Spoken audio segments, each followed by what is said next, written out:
Hello বন্ধুরা, সবাইকে জানাই গুড আফটারনুন। বেশ কিছুদিন আগে আমার মায়ের হাম হয়েছিল, যেই কারণে বাড়িতে তেল মশলাযুক্ত খাবার খাওয়া একদম নিষিদ্ধ ছিল।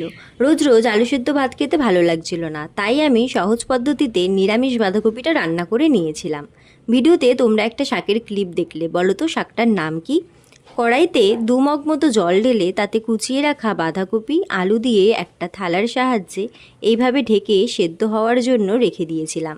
এদিকে 3-4 টুকরো করে রাখা পেঁপেগুলোকে চালের মধ্যে দিয়ে দিয়েছিলাম ভাতের সাথে একেবারে হওয়ার জন্য। আর বাইরে তো এক নাগাড়ে বৃষ্টি হয়েই চলেছে, বৃষ্টি থামার নামই নেই। বৃষ্টি বাইরে চলতে থাকুক, এদিকে আমার বাঁধাকপিটা সেদ্ধ হয়ে গিয়েছিল। এরপর আমি ওই কড়াইতেই 3 চা চামচ মতন ঘি দিয়ে তাতে এলাচ, দারুচিনি আর লঙ্কা চিড়ে একটু ভেজে সেদ্ধ করে রাখা বাঁধাকপিটা ঢেলে দিয়েছিলাম।